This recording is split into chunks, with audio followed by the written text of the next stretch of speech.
welcome to the 27th lecture in our particle characterization course. In the previous lecture, we reviewed a few chemical processes that particles play a key role in particular burning of droplets and solid particles, dissolution and sublimation are some of the processes we looked at. And I mentioned at the time that the rate of such processes is governed by the physical properties of the particle, in particular the size as well as the chemical nature of the particle.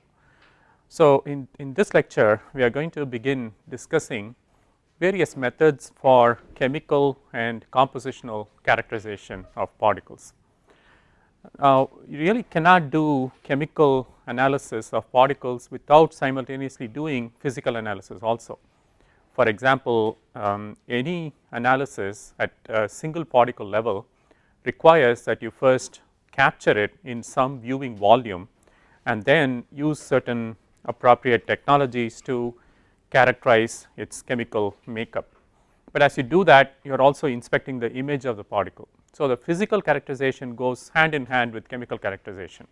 In fact, you can do chemical characterization or you can do physical characterization without doing chemical characterization, but not vice versa. You really cannot do chemical characterization without simultaneously also doing physical characterization. So, when we look at chemical characterization of particles, just like for example, when we were talking about shape analysis and size analysis, there are really broadly two classifications of such techniques. One is bulk methods and the other is single particle methods. So, in order to characterize the composition of, let us say, a powder of particles that you have, you can choose to either inspect the particles one at a time or you can choose to characterize the entire population of particles using some method. Now, such bulk methods for chemical characterization require that you dissolve these particles completely in some medium and then analyze the medium to obtain the elemental as well as the compound characteristics of the particles that were in the powder to begin with. So, you would typically take a strong acid and completely dissolve your particle population in that acid and then perform your analysis on this analyte, the liquid medium in which the dissolved particles are now suspended. Now, once you have actually dissolved the particles into a liquid, further analysis can be done using conventional means such as ion chromatography, ICP, atomic absorption, spectroscopy and so on.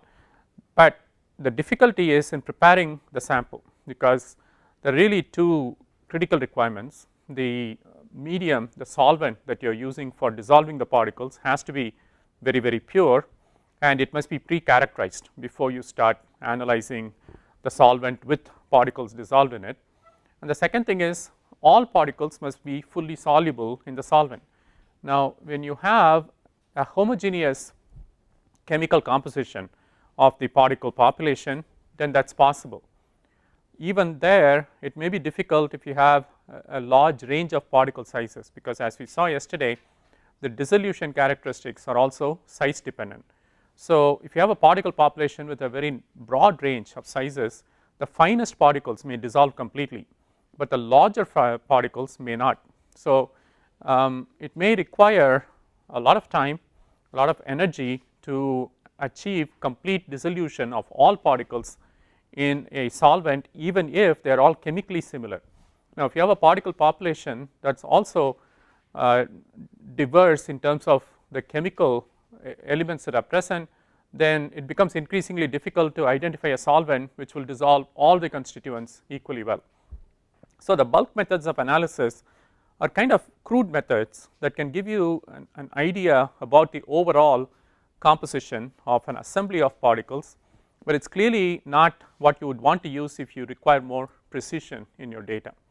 So, if you really want to know in a little more with a little more accuracy regarding the composition of the particles that you have to resort to single particle analysis.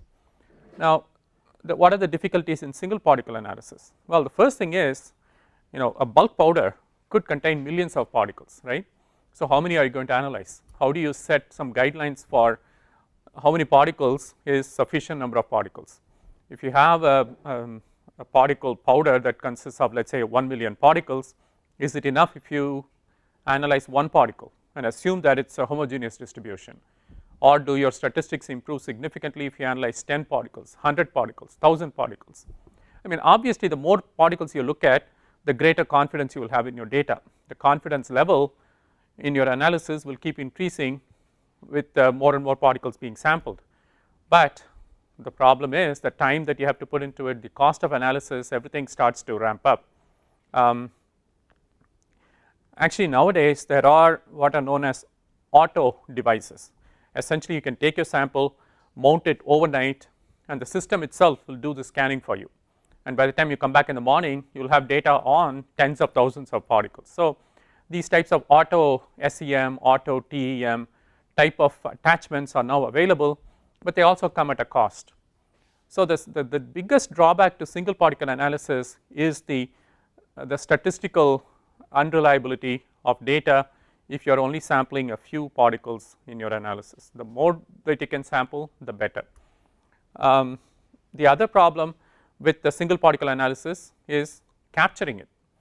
This is something we talked about a little bit in one of the earlier lectures, that before you can analyze a particle for shape or size or composition, you first have to immobilize it on some surface so that you can inspect it using various methods.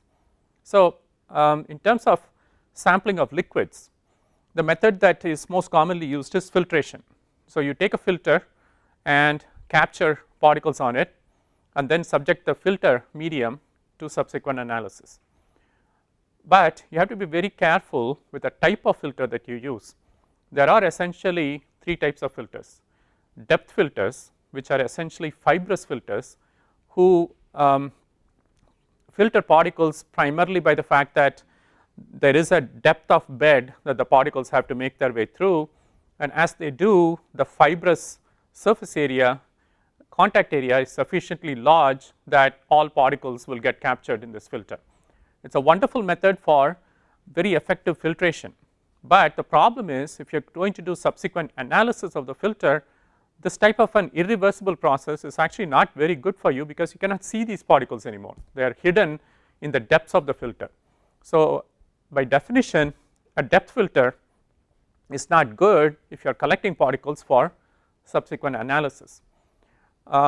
The other type of filter that is widely used, again because of its high filtration efficiency, is a porous membrane filter.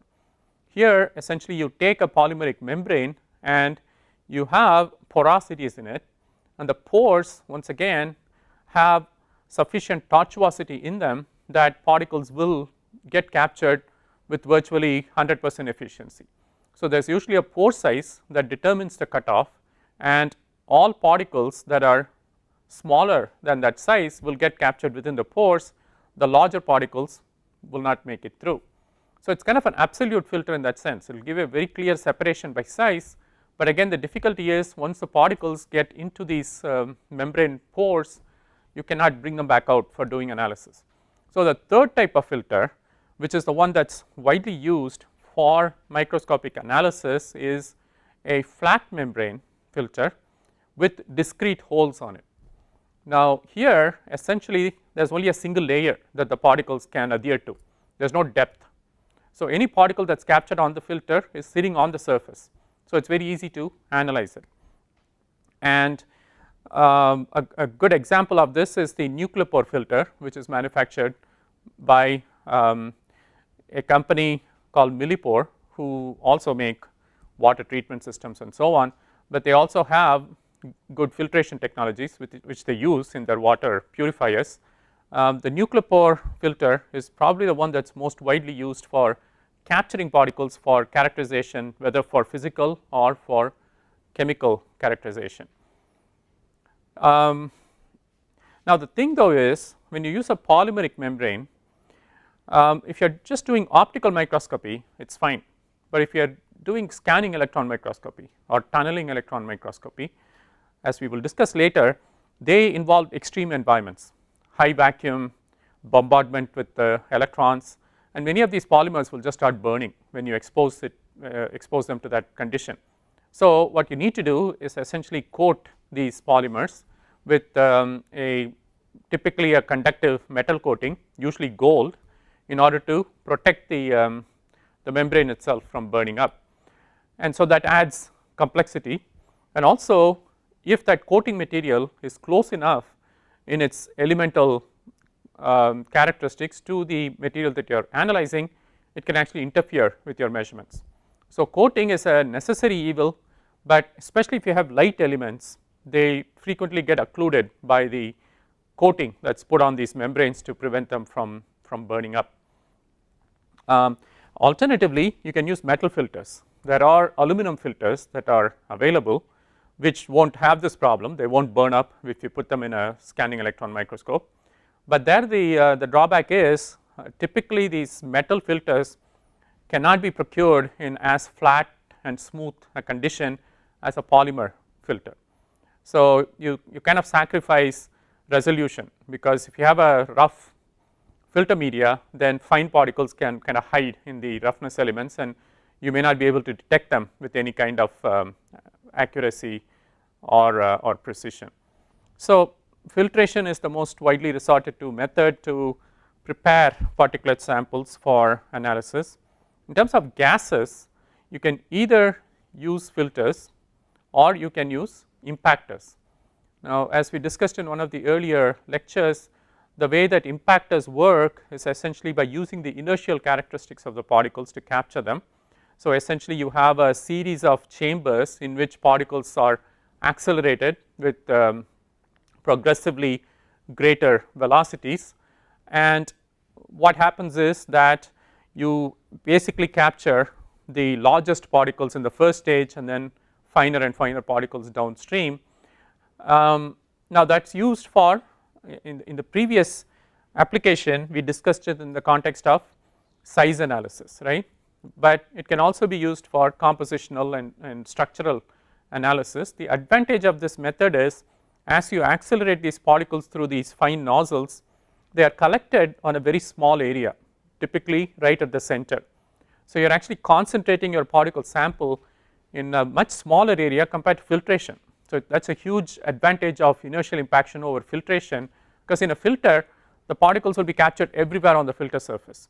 So depending on the size of the filter, you may have a fairly large area to go in and analyze later on, whereas with an inertial impactor all the particles tend to collect around the center, and in fact what you can do is, for the collector plate you can actually use the same coupons that are placed in the SEM chambers. They are called the stubs, they are actually called sticky stubs. They are very high adhesion coupons that are placed in the centers of these inertial chambers. So as the particles are accelerated, they will hit these coupons, get captured, and then you just take this coupon and put it directly into the SEM. So that really minimizes all the handling and coating and other issues that you deal with in terms of filtration. So that is a huge advantage, and the drawbacks to this method, not very good for very fine particles. I mean, if you are talking about nano dimensional particles, this method of impaction would not even work. So instead you have to go to the diffusion cells that we talked about earlier, where you collect particles based on their diffusional characteristics, but other principles remain the same. So instead of inertial impactors you use these diffusion batteries. The other disadvantages, there can be losses of these particles if they are not properly directed. You know, there can be wall losses, the nozzle itself can get occluded after a while. So if there is no good control or stability of the incoming sample, that can affect the control and stability over the sample that you collect for analysis as well. But regardless, it remains a popular method for collecting particles for analysis. Okay, so let us say that you have decided that you want to do analysis at single particle level, and you have collected the particle either using filtration or impaction or diffusion or some other means. How do you now proceed for your analysis? Is there a logical sequence which will essentially minimize the number of analysis steps that you take and get you the maximum information in the shortest possible time? Well, it turns out that there is a logical path that analysts use when they obtain a sample for analysis. Let us say that they receive a filter with particles on it. What is the first thing they do? Naked eye inspection. Before you start using any fancy instruments, just look at it. And again, if you are an experienced analyst, that initial look will tell you a lot about what type of particle it is, what is even its chemical nature. It all comes with experience. So the sequence that you would normally follow would look like this. So you bring your filter or your stub or whatever that you have for analysis, and you do a simple 1x visual. Somebody just sitting and looking at the filter to see what does a particle look like, what are its obvious characteristics, what are the conclusions we can draw just from looking at it. Is it luminescent, is it fluorescent, does it look like a metal, does it look like a non-metal. A lot of this your eye can actually do a very sensitive job of classifying. The next step is again 1x visual, but with collimated light.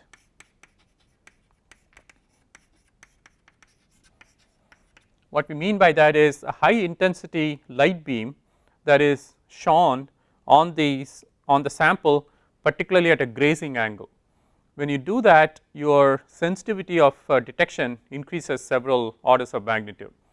So simply keeping your sample on a stage and then shining light on it at an angle, basically that's what we mean by that, can give you a lot of additional information about what the sample is.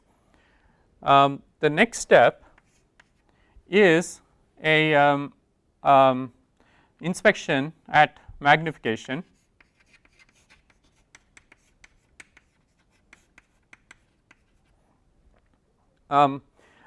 The magnification again should be, you should start with the lowest magnification and slowly increase the level of magnification. The reason for that is at low magnification you can see more of the sample.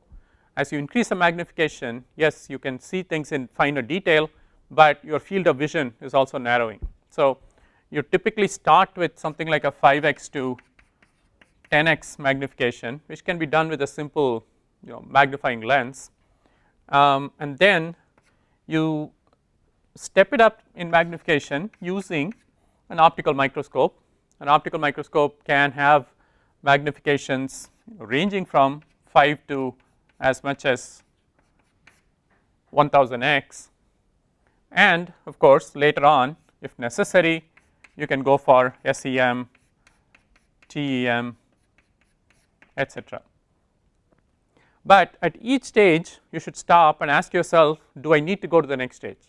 For example, if at 5x to 10x magnification you are already able to classify the particle in terms of its physical as well as chemical characteristics, there is no point in going any further. If you are not able to make a judgment at that stage, then you go to the next stage and do optical microscopy, where you are essentially increasing your magnification. Now the limitation of optical microscopy is that it does not give you any chemical information, right. An optical microscope will only blow up the image and show the details, the physical details at much greater magnification. So you can really do a good job of characterizing size, shape, morphology characteristics, a little bit of even the structure. You can say whether it's an amorphous or a crystalline material and so on. What you cannot say is what is its chemical composition. You cannot say that this contains element so and so or chemical compound such and such. That information is not available to you in optical microscopy.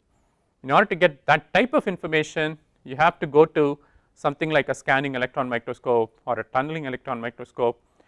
But even these instruments only give you even higher magnification imaging. They still only tell you morphological information. In order to get chemical information from these instruments, you have to combine them with EDS or WDS, that is energy dispersive spectroscopy and wavelength dispersive spectroscopy. Now, at each stage you also have to think about, I mean, the magnification is not your only tool. Lighting is another major tool that you have.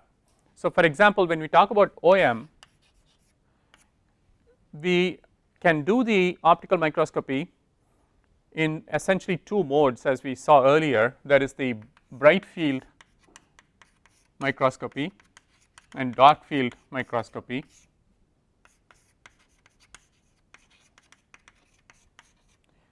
And there is also UV microscopy, which is also known as fluorescence microscopy. Again, we have discussed these in a little bit of detail earlier on. In bright field microscopy, the surface is bright and particles on a surface appear dark. So, if you are using this to look at a filter, the filter itself will appear as a bright image and the particles that you have captured on the filter will appear as dark spots, whereas in the dark field it is basically reversed. The surface is dark and the particles that are sitting on top are bright, and the reason you would want to use one or the other, to some extent it depends on the nature of the particle and the nature of the surface. You have to choose a technique that gives you the best differentiation between loose particles on the surface versus surface features like dimples or grooves on the surface and so on. The method of analysis has to be able to clearly distinguish between surface features and particles that are loosely adhered to the surface. The UV fluorescence method is used when you have essentially particles that can fluoresce. So, typically organic particles, many of them have fluorescence characteristics. So, if you have essentially turn off all the lights, have a dark room or a dark box and you shine UV light, these organic particles will really light up. And so, these are variants of microscopy that can improve the resolution and sensitivity of your measurement. There is also something called the confocal microscopy. In a confocal microscopy, essentially you try to minimize loss due to scattering. So, essentially you shine the light through holes that are in a fan that is rotating. So, essentially the plane of the incident light is kept to a very small dimension, a narrow plane, so that you can minimize scattering of light from the surface when the light shines on it. There is another variant of microscopy called phase contrast microscopy, which is particularly useful in identifying subtle differences between various phases of the same material that is present in the sample. There is stereo microscopy, which essentially uses two different eyepieces with different focal points, again to improve the resolution of your measurement. So, if you look at any standard book on microscopy, there are literally dozens of variants on the basic microscopic technique, but the underlying principle remains the same. You are shining light, visible light on an object, and you are looking at it under an eyepiece. So, it is a very physical method. I mean, you are seeing what you are observing. Now, when you go to methods like electron microscopy, the principle that it is based on is very different. So, whether you are talking about SEM or TEM, the primary principle here is you are actually bombarding your sample with a high energy material, in this case electrons, and when you do that, you knock off electrons that are present on the sample to begin with. So, these are called the secondary electrons. So, by capturing these secondary electrons with a CCD, a photomultiplier, you can actually reproduce an image of the particle itself. And so, when you use an SEM or TEM, the intensity of the electron emission really decides how bright the sample is or how clear the image analysis is in terms of its physical structure. The advantages of SEM and TEM are high magnifications. You can go up to 50,000x plus, high resolution. A scanning electron microscope can resolve down to about 50 nanometers. A tunneling electron microscope can resolve down to 1 nanometer. The difference between the two is in a scanning electron microscope the electrons hit the surface and bounce off. In a tunneling electron microscope you essentially send the electrons through the sample, but TEM requires much greater sample preparation because of that. You have to really produce a very thin section of the sample and you have to allow the electrons to burrow through it. So the sample has to be mounted on a metal filter, and in fact with TEM the initial sample preparation is the difficult part. Once you have prepared the sample, then the analysis is not very different from SEM, but because now you are taking into account not only the scattering characteristics of the surface but also the transmission characteristics, it improves the resolution of your technique down to nanometer levels. Both SEM and TEM do require high vacuum, and so that does drive up the complexity of the analysis. You need a trained operator to do SEM, TEM analysis. You also need to coat the sample, which as we discussed earlier can be an intrusive effect as well.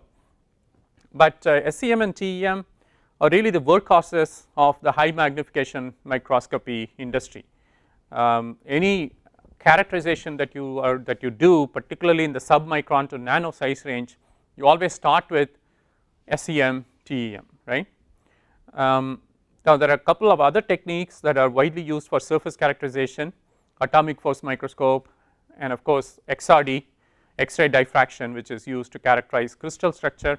Now these two are extremely important techniques, so we will deal with them separately. So the next lecture we will devote to just talking about AFM and XRD methods of particle characterization. So when we look at SEM, TEM, as I was mentioning, this only gives you the physical image. When you combine this with EDS or wavelength dispersive spectroscopy, this gives you the elemental composition. Essentially in this case you look at the X-rays that are being emitted by the sample in response to the electrons that are impinging.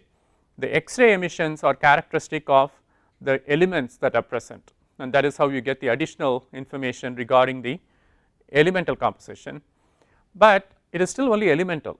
Now what do we mean by that?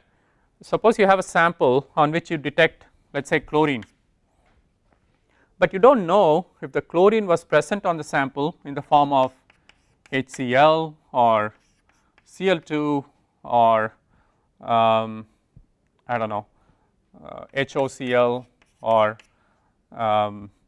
Cl. I mean there are so many forms in which chlorine element can be present, right, and EDS or WDS really will not tell you which particular chemical form it was present in. Now for metallurgical applications that may be sufficient information, but for a chemical engineer it may not be. You may want to know exactly, is it present as HCl or is it present as Cl2 or is it present as HOCl or present as Cl. So clearly this method is not going to give you that information. And by the way, the energy dispersive spectroscopic analysis, the big advantage is it is much quicker. In fact most SEMs, TEMs that we use come with EDS as the attachment for doing the elemental analysis. However, WDS actually has much better resolution, sensitivity. This can actually detect down to the beryllium element, whereas an EDS typically only detects down to fluorine. So light element detection is much better with wavelength dispersive spectroscopic analysis, although nowadays they do come with something called a carbon window, which enables them to now measure elements down to carbon, which is still the lightest element that people are able to get to with microscopic analysis. Okay, now how do you then analyze for chemical composition. If you want to know exactly what the species is that doable? Is that an analytical technique that can enable us to do that? When we talk about particles and understanding their composition, particularly inorganic particles, the only known method that works is called ESCA. ESCA stands for electron spectroscopic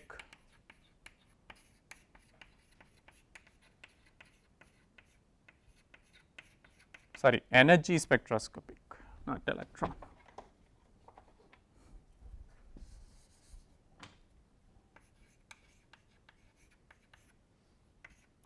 Chemical analysis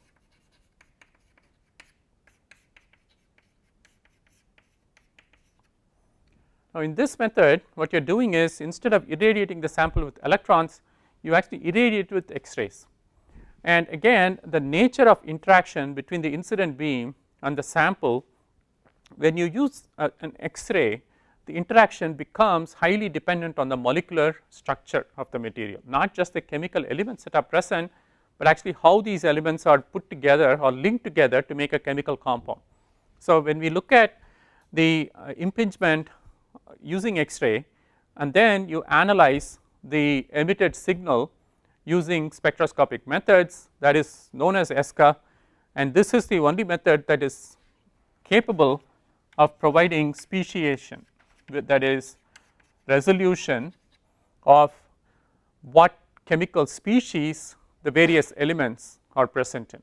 So ESCA is a very special tool that is used primarily in chemical industries where the precise nature of the chemical compound, whether it is stoichiometric or not, all those issues become important, then this is the method to use.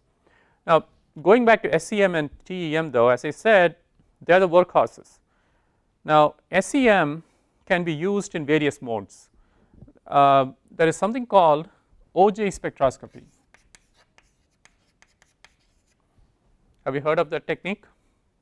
An OJ spectroscope is very similar to a scanning electron microscopic method, except that you control your radiation, your incident energy transfer, such that you only knock off electrons from the first few layers of the particle, the first few nanometers of the particle, or in the case of a nanoparticle you can actually tune your OJ to only knock off particles from the first few angstroms of the particle. So if you have a particle that looks like this, normally when you do SEM TEM you are essentially knocking off electrons from all over the particle, right. So in OJ you control the emission such that you know that the electrons only have sufficient energy to knock off electrons from the first few monolayers of the particle or surface that you are looking at. So you can actually characterize just this part of the particle instead of, so as we had discussed earlier, the surface and subsurface. OJ spectroscopy enables you to characterize just the surface and the subsurface without penetrating into the bulk of the particle. So what is the advantage of the OJ method? Now you can actually think about sectioning the particle. You can get a sectional characterization of the particle. You can knock off electrons only from this layer and then tune it so that now you knock off electrons from this layer and so on. So you can actually start getting depth profiling. So that is a very, very valuable attribute of OJ microanalysis or OJ spectroscopy. And in fact there is a technique called SAM, scanning OJ microanalysis, which essentially does that. It scans the particle at various energy levels so that the various sections of the particle get exposed and analyzed. So SAM is a method that is widely used for depth profiling.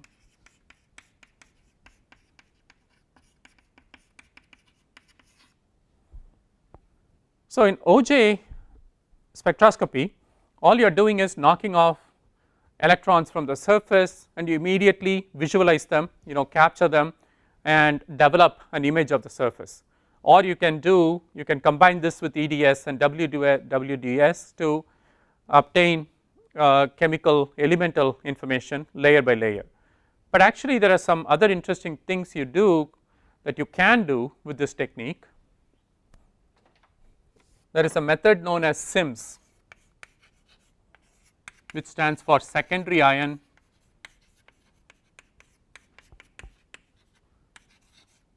mass spectroscopy.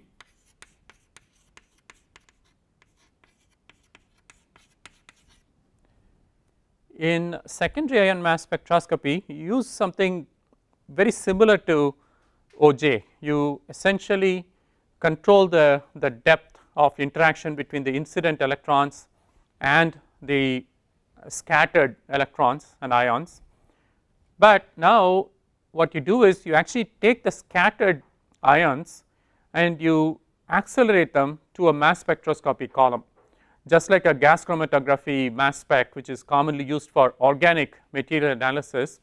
Essentially by taking the knocked off ions through a column and by looking at the rate at which various atoms are progressing through the column, by looking at the transport rates, you can actually calculate what their molecular weight would have been. So as with any mass spectroscopy techniques, you are essentially classifying the particles based on their molecular weight as the primary characteristic. So this gives you elemental data sorted by molecular weight.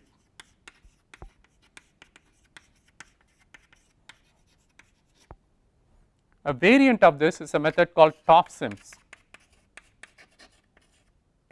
which stands for time of flight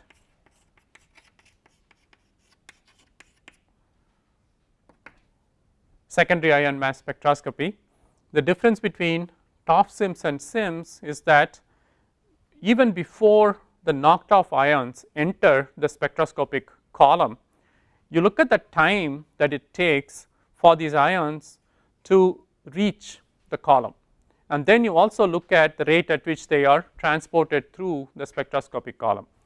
So the time of flight gives you additional information about not only the molecular weight but also the molecular dimensions of the various elements. So here you can get elemental data sorted by molecular weight as well as molecular size. So this additional bit of information can enable us to again more accurately and precisely resolve what are the various elements that are present in the sample. Now the techniques that we have been talking about so far for chemical or compositional analysis are primarily used for inorganic particles. Now it is not always the case that you are measuring only inorganic particles, and in fact when we do the microscopic analysis, whether it is OM or SEM, whatever microscopic analysis we do, one of the first judgment calls that we should make is, are we looking predominantly at inorganic particles or are we looking predominantly at organic particles on the filter or the impaction stub, because the methods of analysis, compositional analysis, are very different for inorganic particles and organic particles.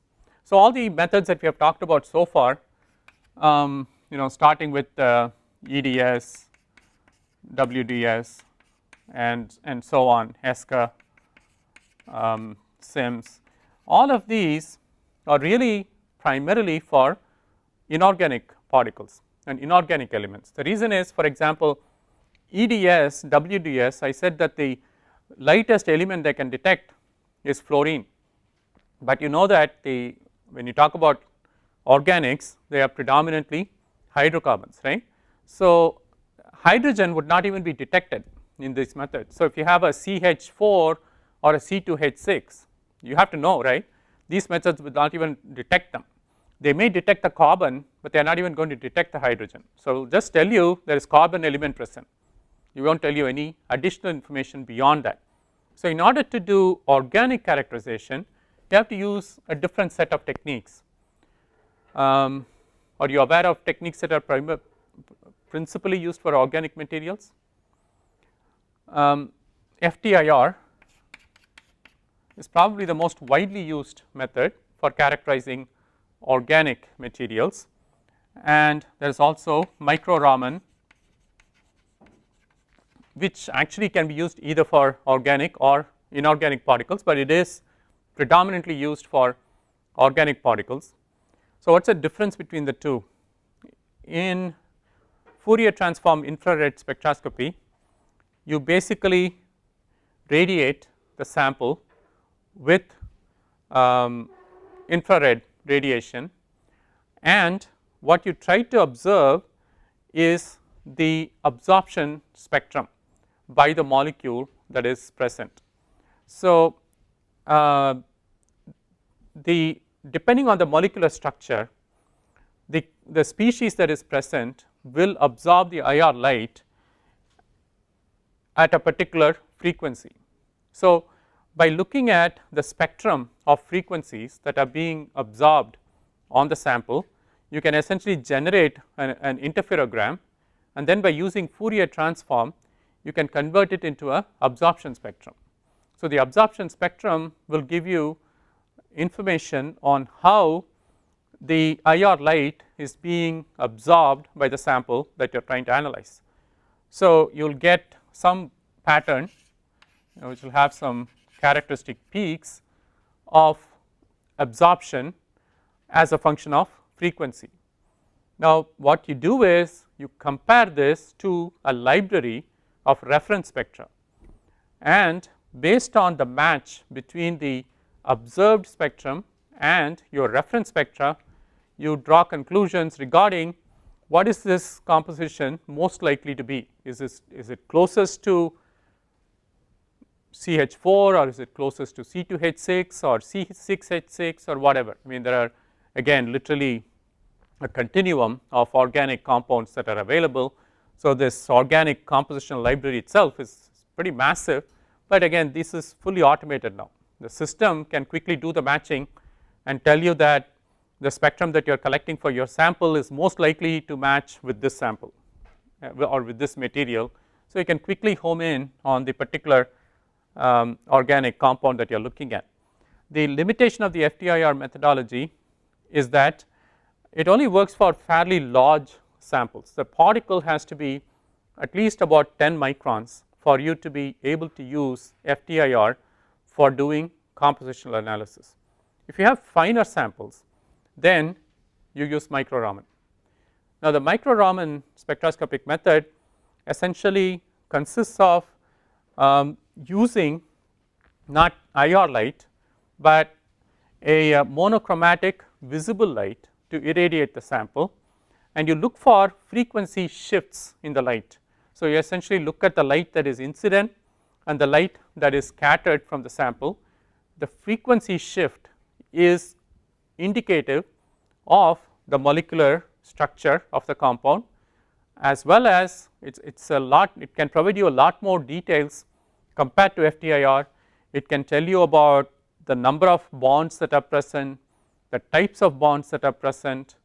So, it provides a lot more granularity in the data that you can obtain about the organic compound. So, the micro Raman spectroscopic method is extremely powerful compared to FTIR, which is more of a gross method for doing characterization of fairly large samples. If you start talking about nano dimensional particles, and if you are ever required to do chemical compositional analysis of an organic nanoparticle, then the Raman microprobe technique is probably the only one that you can gainfully use. So, these are techniques that are very powerful in terms of being able to precisely identify the chemical nature of the particle that you are looking at. Now, the limitation with all these methods, there is really two. One is that they all essentially look at the surface in a 2-dimensional way. They do not really provide you 3-dimensional morphology information. Now, from a chemical composition viewpoint, that may not be a big drawback. I mean, the chemical composition probably would not change much whether you are looking at something in 2 dimensions or 3 dimensions, but in terms of surface morphology characterization, the 3-dimensional imaging is a very powerful asset that you want to have, which SEM, TEM for example do not have. The other drawback with the techniques we have talked about so far, they do not tell you much about the crystal structure of the particle that you are looking at.